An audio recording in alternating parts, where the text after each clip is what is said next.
यह है कोलिन, एक टीनेजर जो गे है।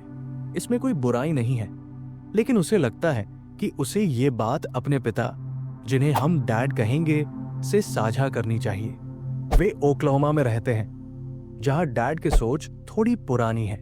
कोलिन जानता है कि डैड शायद इस खबर को अच्छे से नहीं लेंगे, फिर भी वो हिम्मत करके डैड को सच बता देता है। जैसा कि उम्मीद थी, डैड का रिएक्शन सपोर्टिव नहीं होता। उन्हें अपने बेटे का गे होना स्वीकार करना मुश्किल लगता है। गुस्से में आकर वे कोलिन को सजा देते हैं और उसे स्कूल जाने से मना कर देते हैं, जबकि स्कूल कोलिन की पसंदीदा जगह है। नतीजा ये होता है कि कोलिन घर में ही बंद होकर रह जाता है, बाहर की दुनिया और अपने दोस्तों से कट जाता है। कोलिन के माता पिता का तलाक हो चुका है और उसकी अपनी मां से बहुत कम बात होती है, सिर्फ कभी कभी फोन पर। ये कठिन हालात सालों तक चलते हैं, जिससे कोलिन के दिल में अपने पिता के लिए नाराजगी बढ़ती जाती है।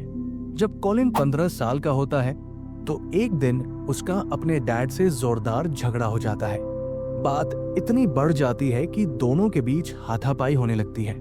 इस बीच डैड अलेजिडली एक नाइफ उठा लेते हैं और कोलिन का पीछा करने लगते हैं। खुद को बचाने के लिए कोलिन एक राइफल उठा लेता है और जब डैड उस पर झपटते हैं तो कोलिन गोली चला देता है। गोली लगने से उसके पिता की मौत हो जाती है। इसके बाद कोलिन 911 पर कॉल करता है और पुलिस को बताता है कि उसने सेल्फ डिफेंस में गोली चलाई, लेकिन इसके बावजूद उसे अरेस्ट कर लिया जाता है और फर्स्ट डिग्री मर्डर का चार्ज लगाया जाता है। मगर इन्वेस्टिगेशन में मर्डर का कोई ठोस सबूत नहीं मिलता और आखिरकार सारे चार्जेस डिसमिस कर दिए जाते हैं। कोलिन को आजादी मिल जाती है। फिर वो ओक्लाहोमा छोड़कर फ्लोरिडा चला जाता है, जहां वो अपनी मां के साथ रहने लगता है। अब उनकी आपसी रिलेशनशिप धीरे धीरे बेहतर हो रही है।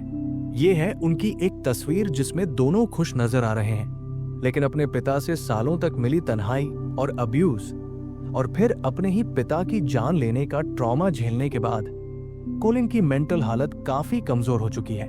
उसकी मां को उसकी चिंता होती है, इसलिए वो उसे एक साइकोलॉजिकल इवैल्यूएशन के लिए ले जाती है। कोलिन को करीब 8 दिन के लिए साइकियाट्रिक हॉस्पिटल में रखा जाता है।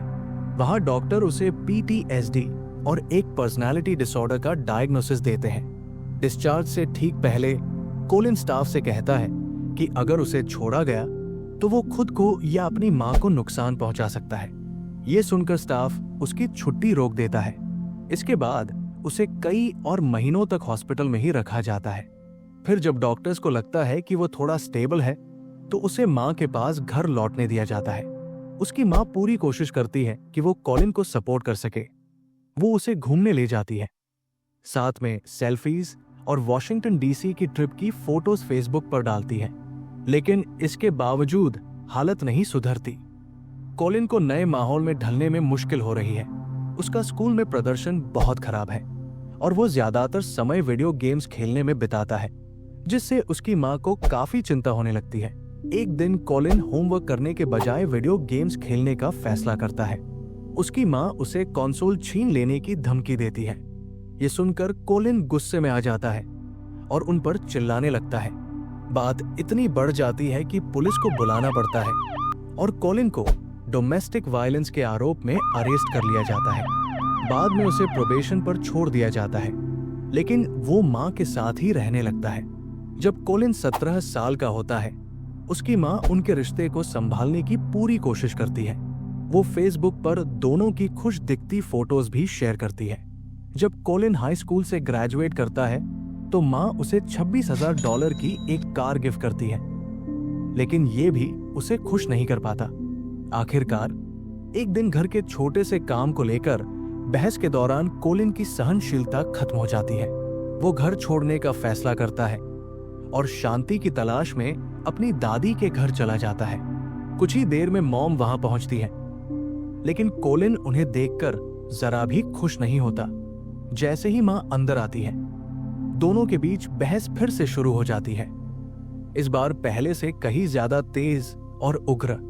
वे बाहर तक चले जाते हैं और जोर जोर से चिल्लाने लगते हैं, जिससे माहौल और तनावपूर्ण हो जाता है। फिर अचानक कॉलिन गुस्से में अपनी मां के बाल पकड़कर उन्हें खींचते हुए घर के अंदर ले जाता है। दोनों की चीख पुकार जारी रहती है। इसी बीच कॉलिन किचन से एक बड़ा शेफ्स नाइफ उठा लेता है, मां को जबरदस्ती रोकता है और फिर उन्हें चाकू मारकर उनकी जान ले लेता है। इसके बाद वो खुद 911 पर कॉल करता है। पुलिस पहुंचती है और उससे पूछताछ करती है। कॉलिन दावा करता है कि बहस के दौरान उसकी मां ने पहले उस पर चाकू से हमला किया और ये सब एक एक्सीडेंट था। लेकिन पुलिस को उसकी बातों पर भरोसा नहीं होता और वे उसकी कहानी में झूठ पकड़ लेते हैं। अंततः कॉलिन को अरेस्ट कर लिया जाता है। यह है उसका मगशॉट और अब उस पर फर्स्ट डिग्री मर्डर और किडनैपिंग के चार्जेस लगाए गए हैं। ऐसा लगता है कि कॉलिन ने अपनी मां को जबरदस्ती बाल पकड़कर घर के अंदर खींचा और उन्हें अंदर ही रोके रखा। इसी वजह से उस पर किडनैपिंग का भी आरोप लगाया गया है। अब इस दूसरी हत्या के बाद अधिकारी उसके पिता की मौत वाले पुराने केस को फिर से खोलने पर विचार कर रहे हैं। शायद उसके पिता ने सच में उस पर नाइफ से हमला नहीं किया था और वो सेल्फ डिफेंस नहीं बल्कि जानबूझकर की गई हत्या थी। हालांकि अभी तक ये नया मामला ट्रायल तक नहीं पहुंचा है, इसलिए सच्चाई क्या है ये सब कुछ अदालत में साबित होना बाकी है। संभव है कि इसका फैसला अगले साल तक ही सामने आए।